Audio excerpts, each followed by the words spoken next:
오늘 우리가 함께 보고자 하는 말씀은 여러분과 제가 오랫동안 알았고 또 많이 알고 있는 예수님께서 마귀에게 시험 받으신 부분의 내용입니다. 요단강에서 세례를 받으신 예수님은 40일의 금식을 마치신 후에 이제 사단에게 시험을 받으십니다. 하나님의 아들이 시험을 받으신다는 이 사실 자체가 우리에게는 쉽게 이해가 되지 않는 부분일 수도 있습니다. 그런데 오늘 말씀에서 성경은 분명히 예수님께서 시험을 받으셨다는 것을 보여주고 있습니다. 오늘은 그래서 이 시험을 주제로 함께 말씀을 묵상해 보고자 합니다. 어떻게 이 시험을 이겼는지, 그리고 어떤 시험들을 마귀가 예수님께 했는지 한번 깊이 생각해 볼 수 있으면 좋겠습니다. 먼저 이것을 시작하기 전에 오늘 아침 말씀을 통해서 이제 인생에 있어서 어떤 일들이, 이런 시험들이 언제 찾아오는지 먼저 좀 알았으면 좋겠습니다. 그것을 먼저 보고자 합니다. 먼저 1절과 2절을 같이 1절과 2절에서 말해주고 있는데 한번 같이 읽어보겠습니다. 시작. 예수께서 성령의 충만함을 입어 요단강에서 돌아오사 광야에서 40일 동안 성령에게 이끌리시며 마귀에게 시험을 받으시더라. 이 모든 날에 아무것도 잡수시지 아니하시니 날수가 다함에 줄이신지라. 그렇습니다. 마가복음 1장 12절에서는 이 부분을 이렇게 말씀하고 있습니다. 성령이 곧 예수를 광야로 몰아내신지라 라고 기록하고 있습니다. 우리 예수님이 시험 받은 때가 언제라고 말하고 있습니까? 성령의 충만함을 입으신 때입니다. 그래서 성령께 이끌리시는 때였던 것입니다. 그런 때인 것을 우리는 오늘 말씀을 통해서 알 수 있습니다. 요단강에서 돌아오신 예수님은 성령 충만을 받은 그때였습니다. 그리고 성령에게 이끌리셔서 광야로 가게 됐습니다. 그리고 금식하십니다. 금식 후에 누가는 금식한 후에 누가는 이렇게 말해주고 있는 것입니다. 이제 그리고 나서 제일 먼저 만난 것이 바로 마귀의 시험을 받는 일이었던 것입니다. 요단강에서 예수님은 하나님에 의해서 모든 이스라엘에게 이제 메시아의 사역이 시작됨을 선포하는 것을 우리는 보았습니다. 잘 알고 있습니다. 하나님께서 이는 내 사랑하는 아들이요 내 기뻐하는 자라라고 말씀을 친히 해주셨습니다. 그리고 성령이 비둘기같이 그에게 임했던 것을 모두가 보아 알 수 있었던 것입니다.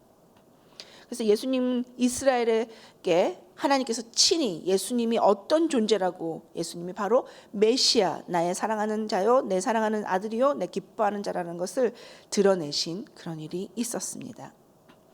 그러면 이렇게 성령 충만을 받았을 이때 그 다음에 당연히 나와야 될 게 우리는 무엇이라고 생각합니까? 그 다음에 당연히 나왔으면 하고, 그리고 우리의 생각적으로, 우리의 인간적인 생각으로는 아니 이것이 영적이라고 생각하는데, 성령 충만함을 받았기 때문에 그 다음에 우리를 기다리고 있는 것은 바로 잘되고 평탄하고 평탄하였다, 만사 형통하였다, 하나님과 동행하였다, 이런 좋은 말들 아니겠습니까?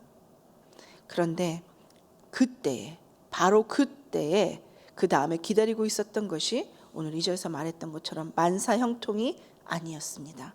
잘 되는 것들이 아니었습니다. 그 다음 일이 바로 마귀로부터 시험을 받게 되었다고 성경은 오늘 적고 있습니다. 어떻게 보면 참 너무한 것 같습니다. 그 다음 일어날 일이 정말 이런 일이어서는 안 될 것 같습니다. 제 생각에서는. 그런데 얼마나 좋습니까? 성령 충만함을 받았고 완전한 금식을 하였고 40일 동안 금식하여서 아주 거룩한, 그런, 예수님 원래 거룩하시지만 그래도 메시아의 사역, 공생애를 시작하실 그 준비를 완전히 하신 중에 계신데, 그 예수님에게 마귀가 와서 시험을 했다는 것입니다. 우리는 첫 번째 이 교훈에서, 이것에서 우리 인생에 있어서도 시험은 언제든지 올 수 있다는 것을 알 수 있습니다. 그리고 누구에게도 올 수 있다는 것을 알 수 있습니다. 우리 주님께서 성령 충만하신 때에, 우리 주님은 죄가 없으신 분이시고 주님은 정말 하나님의 아들이심에도 불구하고 예수님께도 시험이 임했다는 것을 우리 오늘 볼 수 있는 것입니다. 언제라고요? 누구라고요? 누구에게든지, 그리고 성령 충만한 그때에도 우린 시험을 받을 수 있다는 것입니다. 성령 충만하면 모든 것이 풀리고 모든 것이 만사형통이 되는 것이 아니라 시험이 올 수도 있다는 것입니다. 그럼 이 시험을 어떻게 해야 할까요? 그냥 힘없고 연약한 그런 나의 모습 그대로 그냥 이 시험을 당해야만 할까요? 앤드류 머레이는 영적인 삶 바로 세우기에서 성령 충만의 세 가지 결과를 그 책에서 말해주고 있습니다. 성령 충만의 세 가지 결과는 성령을 통한 주님의 임재, 그리고 성령을 통해서 주님을 닮아감, 그리고 주님의 임재와 형상과 능력받음이 그의 성령 충만의 세 가지 결과라고 그는 말하고 있습니다. 그는 그리고 신자에게 큰 영향을 끼치는 두 가지 힘이 있는데, 하나는 성령의 능력이고 다른 하나는 죄의 힘이라고 말합니다. 이것이 실질적인 능력이 돼서 신자들에게 영향을 끼친다는 거죠.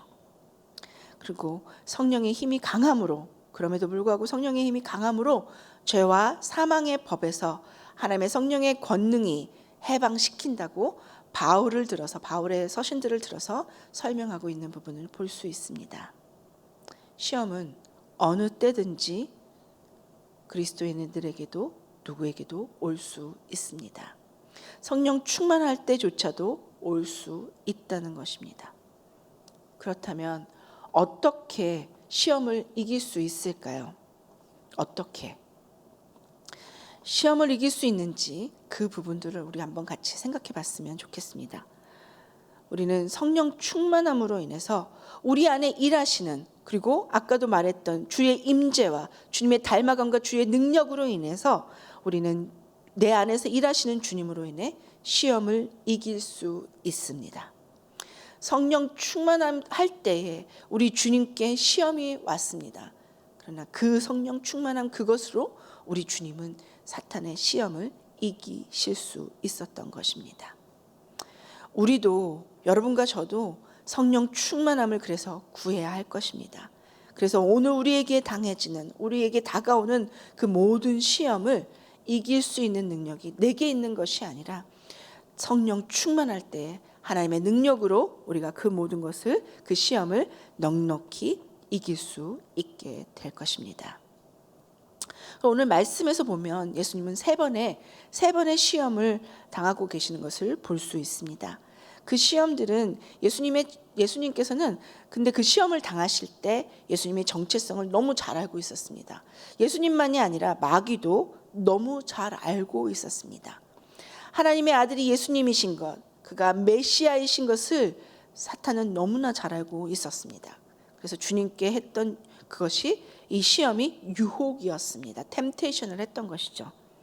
메시아 사역을 이제 시작하는 예수님에게 이제 시험하면서 메시아의 길을 빗나가게끔, 벗어나게끔 하는 것이 사탄의 아주 용의 주도한 그런 시험이었습니다. 그래서 예수님은 메시아 사역을 감당하기에 다 준비가 되셨습니다. 근데 그때에 사탄이 그 빈틈을 틈에서 그래서 사탄의 시험을 했던 것입니다.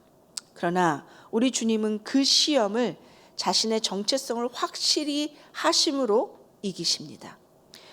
말씀에 내가 하나님의 아들이거든 이라는 가정법 같은 말이 나옵니다. 그러나 이것은 가정법이 아닙니다.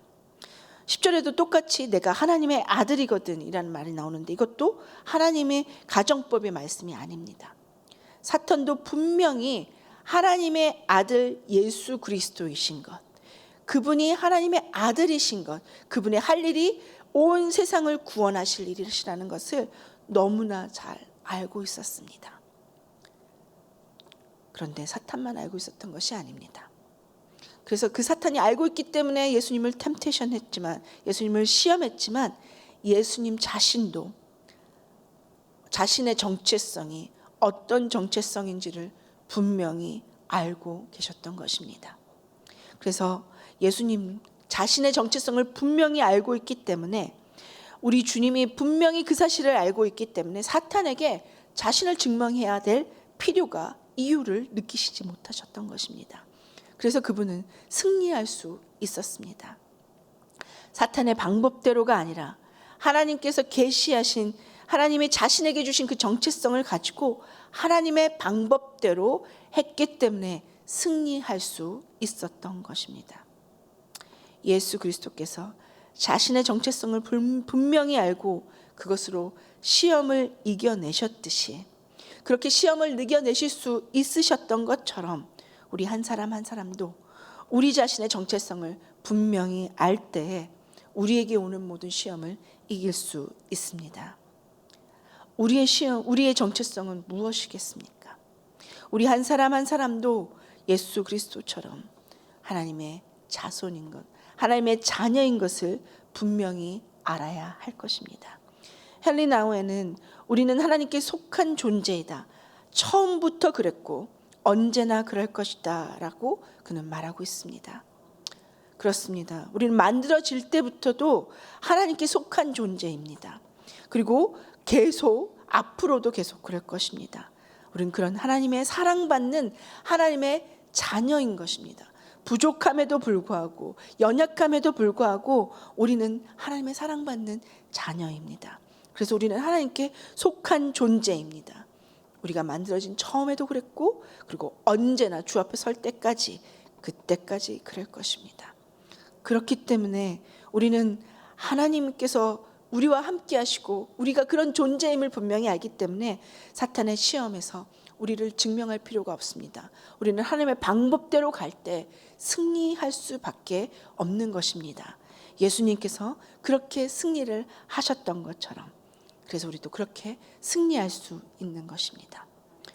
또 세 번째로는 어떻게 승리할 수 있습니까? 사탄이 주는 시험에서 우리는 예수님의 본을 받아서 승리할 수 있습니다. 예수님의 본이 어떤 것이었습니까? 예수님께서는 주의 말씀을 가지고 사탄을 대적했습니다. 사탄에게 계속 대적하며 말했습니다. 끝에 보면 사탄도 예수님께 하나님의 말씀으로 질문합니다. 그러나 끝까지 주님은 자신의 생각이 아니라 하나님의 말씀을 가지고 그 사탄을 대적하고 있는 것을 볼 수 있습니다. 이 방법에서 우리는 방법론을 봅니다. 하나님께서 우리에게 오는 모든 시험을 이길 수 있는 방법은 예수님도 하셨던 것처럼 하나님의 말씀을 가지고 그 시험을 이길 수 있는 것입니다. 우리는 오늘 이 세 가지 말씀, 이 세 가지를 가지고 우리에게 오는 시험을 넉넉히 이기는 저와 여러분이 되시기를 바랍니다. 이제 우리는 두 번째로 이 세 가지 시험이 어떤 것인지를 보면서 우리에게 올 수 있는 시험이 어떤 것인지 한번 생각해 보는 시간을 가졌으면 좋겠습니다. 첫 번째 시험은 마귀에게 이르되, 3절에 보면 마귀에게 이르되 내가 만일 하나님의 아들이거든 이 돌들에게 명하여 떡이 되게 하라 라고 말합니다. 마귀는 예수님이 하나님의 아들인 것을 잘 알고 있습니다. 사탄이 절대로 모를 리가 없습니다. 잘 모르겠으니 이적을 보여달라고 말하고 있는 것이 아닌 것입니다. 내가 하나님의 아들이니까 이 돌들을 명하여서 떡이 되게 하라고 말하고 있는 것입니다. 사실 돌이 떡이 되게 하는 것은 죄가 될 수 없습니다. 먹을 것을 만드는 것이 죄를 짓게 하는 것은 아니기 때문입니다. 예수님께서도 많은 이적을 베푸시는 중에 5,000명이나 되는 사람을 먹이시는 그 음식을 만들어서 이적 가운데 베풀어서 먹이신 것을 우리는 알고 있습니다. 그렇다면 이것이 어떤 의미에서 죄의 유혹이 될 수 있을까요? 주님은 사탄의 의도를 알고 계셨습니다. 예수님의 대답을 보면 그것을 알 수 있습니다. 4절에 보면 예수께서 대답하시되 기록된 바 사람이 떡으로만 살 것이 아니라 하였느니라 라고 말씀하고 계십니다. 이것을 마태복음 4장 4절에서는 사람이 떡으로만 살 것이 아니요 하나님의 입으로부터 나오는 모든 말씀으로 살 것이라 하였느니라 하시니라 라고 기록되어 있습니다. 예수님은 사람이 떡으로 살지 않는다고 말하지 않습니다. 그러나 예수님은 사람이 떡으로만 살 것은 아니라고 말씀해 주고 계신 것입니다. 예수님은 여기서 신명기 8장 3절의 말씀을 인용하십니다. 너를 낮추시며 너를 줄이게 하시며 또 너도 알지 못하며 내 조상도 알지 못하던 만나를 내게 먹이신 것은 사람이 떡으로만 사는 것이 아니요 여호와의 입에서 나오는 모든 말씀으로 사는 줄을 내게 알게 하려 하심이라 라고 말씀하신 신명기의 말씀을 들어서 말하고 계신 것입니다. 신명기 8장에서 모세는 이스라엘 백성이 40년 광야 생활을 할 때 하나님께서 그들의 필요를 어떻게 공급하셨는지를 말해주고 있습니다. 하나님께서 그들에게 먹을 것과 입을 것을 공급하셨고 그들이 걸어다닐 때 의복도 해지지 않았고 발이 부르트지 않았습니다. 하나님께서는 그들의 모든 필요를 공급하시고 보호해 주셨습니다. 하나님의 신실하심을 그렇게 입증하셨던 것입니다. 출애굽했던 세대는 그러나 광야에서 다 멸망하고 말았습니다. 그들은 먹을 것이 없어서 죽었던 것이 아니었습니다. 그들은 왜 죽었냐면 하나님을 믿지 않고 하나님 말씀에 순종하지 않았기 때문에 그렇기 때문에 죽을 수밖에 없었던 것입니다. 그러기에 우리에게 가장 우선시 돼야 되는 것은 먹을 것이 아니라는 것입니다. 그 먹는 것조차도 주관하시는 우리 하나님이 우리의 삶에 우선이 되어야 된다는 것입니다. 그런 우선되게 하나님을 믿는다면 저와 여러분의 하나님께서 이 모든 필요를 공급해 주실 것입니다. 사탄은 우리에게 오늘도 똑같은 시험을 할 것입니다. 우리의 필요가 먹는 것에, 경제적인 것에, 내 개인적인 것에 있을 수 있습니다. 너는 하나님의 아들 아니냐? 내가 이렇게 굶주리고 있다는 게 말이 되느냐?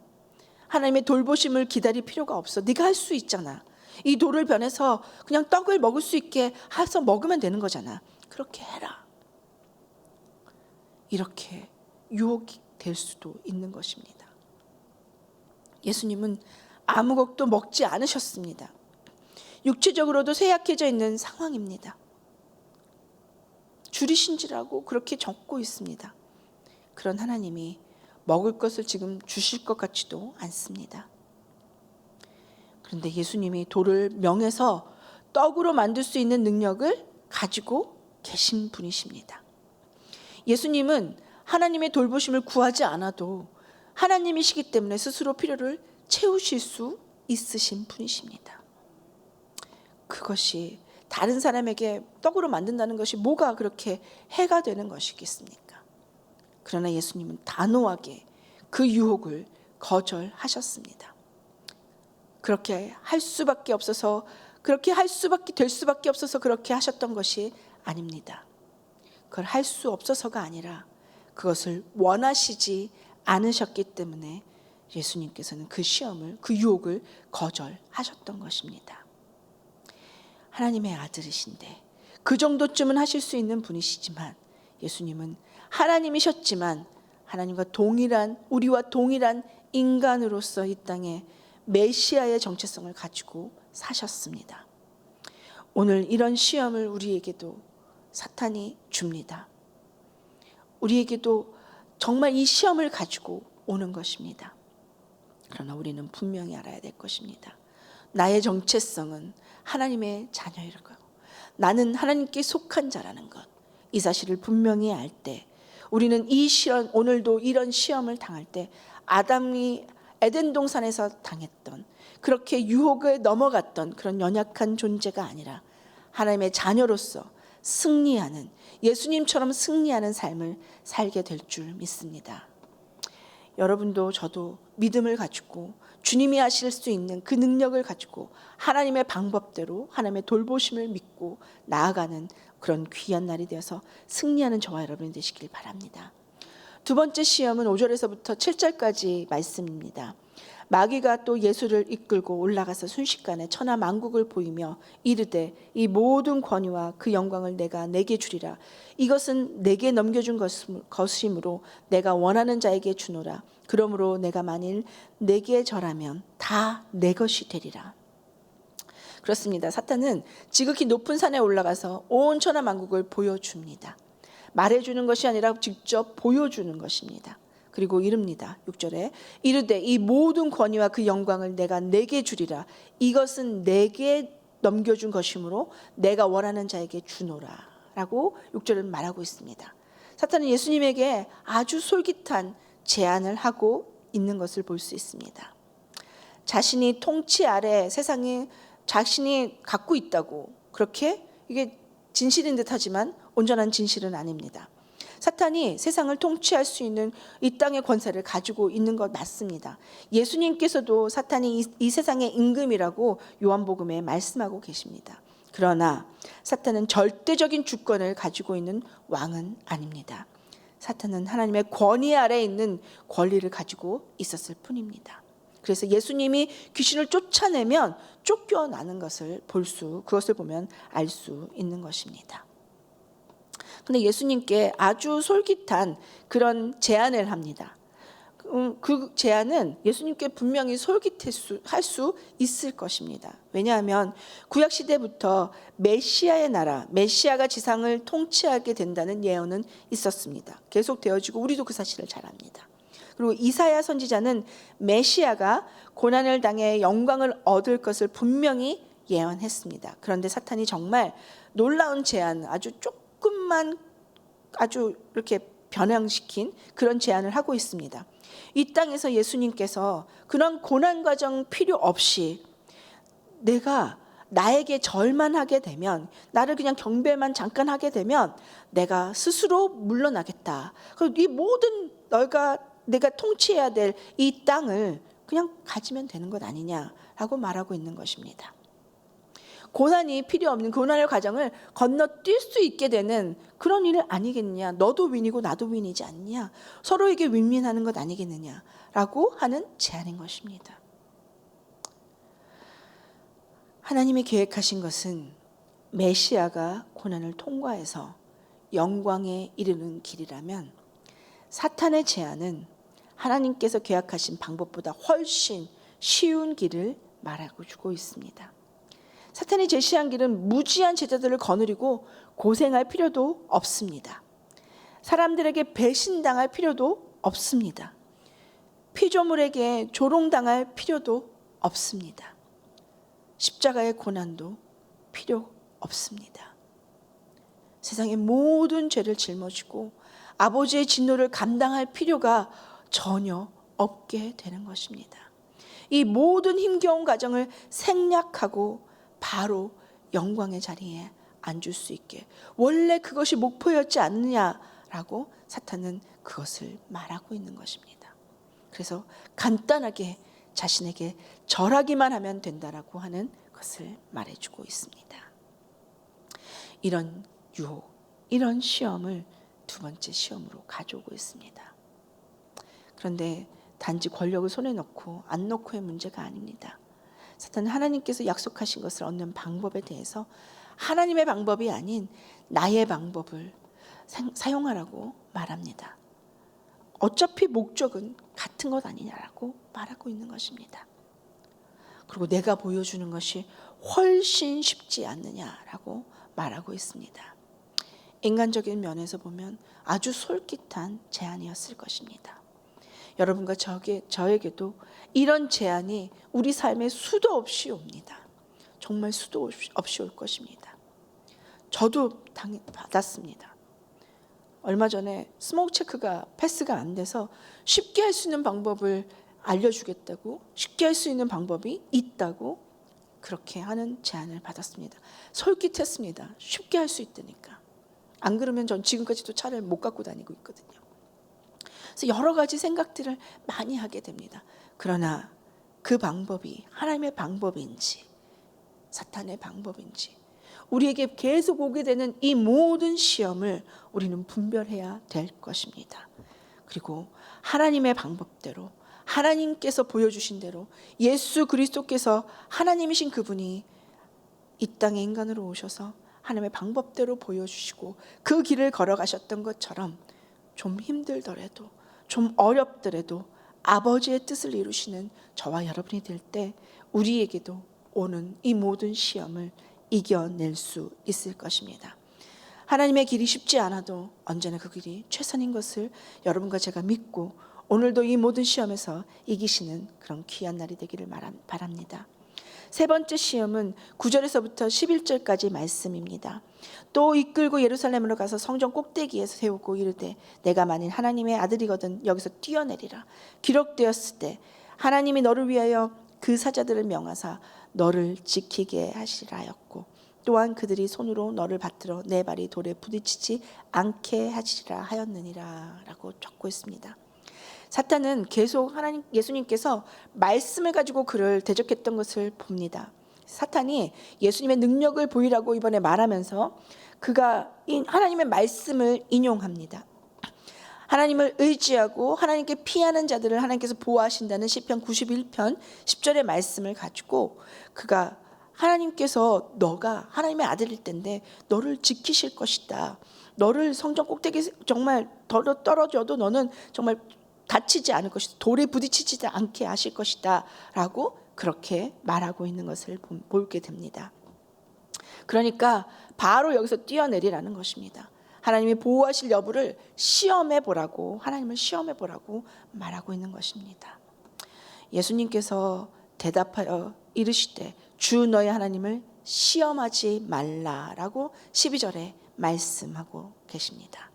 이 주 너의 하나님을 시험하지 말라라는 이 말씀은 신명기 6장 16절에 기록된 말씀입니다. 이 신명기에서 모세는 이런 말들을 합니다. 이스라엘 백성들이 광야에서 하나님의 임재를 의심하여 물을 달라고 하나님을 시험하였었던 그때의 기록입니다. 그 기록을 가지고 말씀하고 있는 것입니다. 우리는 하나님의 능력을, 하나님의 약속을 지키시는 그 여부를 보아서 내가 경험해 봐서만 알 수 있는 것이 아닙니다. 우리는 하나님을 시험해서는 안 될 것입니다. 테스트하지 말라는 것입니다. 그 앞에 믿음을 가지고 나오라는 것입니다. 하나님께서는 우리에게 그것을 원하신다는 것을 우리에게 분명히 예수 그리스도의 사탄에 대한 시험에 대한 반응을 통해서 알려주시는 것을 볼 수 있습니다. 하나님이 우리에게 복을 주시겠다고, 하나님이 우리를 지켜주시겠다고 하는 것은 우리에게 큰 은혜이지 우리의 권리가 될 수 없습니다.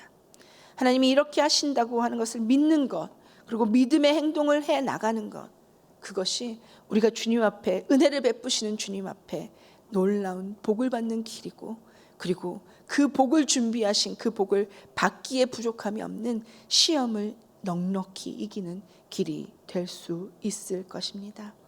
예수님은 마귀의 시험을 이기시고 하나님의 뜻에 순종하시면서 평생을 사셨습니다.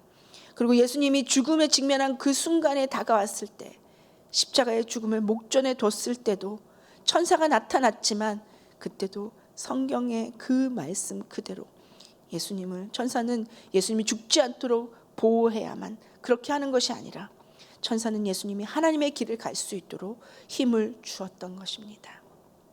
우리는 오늘 시험을 보면서 예수님께서 감당했던 시험, 예수님께서 넉넉히 이기셨던 이 시험들을 보면서 우리도 걸어가야 될 길들이 있을 줄 믿습니다.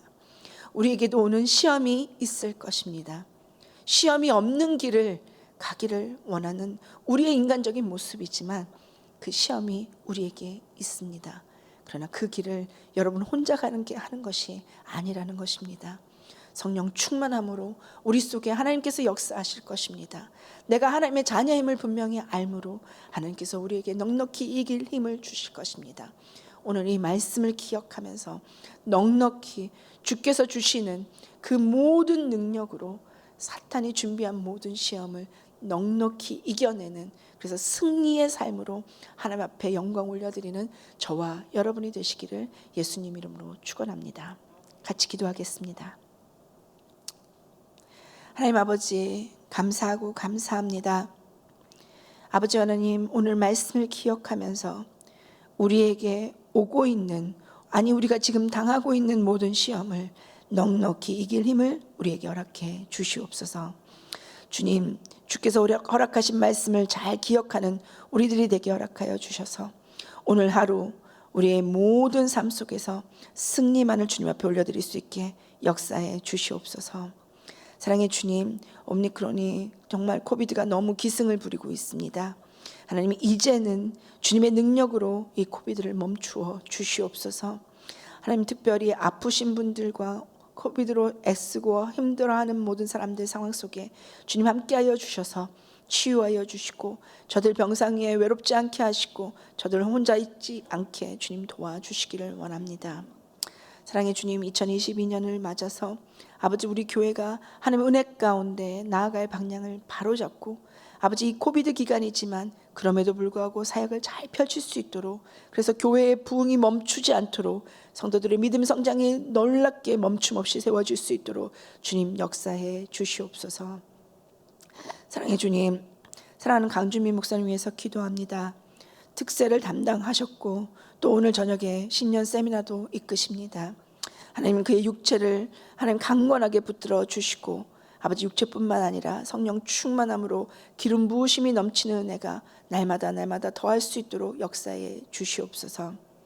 아버지 하나님, 지금 카자흐스탄을 돌보아 주셔서 유혈 시위가 멈추게 하시고 아버지 하나님 사역하는 그곳에 사역하는 선교사님들을 안전을 지켜주시며 아버지 하나님 그 땅에 춥고 배고픈 영혼들을 하나님 불쌍히 여겨 주시옵소서. 하나님 아버지, 오늘은 특별히 동아시아를 섬기는 정진호 선교사님 가정을 위해서 선교사님과 강조정을 위해서 기도합니다. 온 가족이 온전히 주의 뜻을 헤아리며 한 걸음씩 나갈 수 있게 하여 주시옵소서.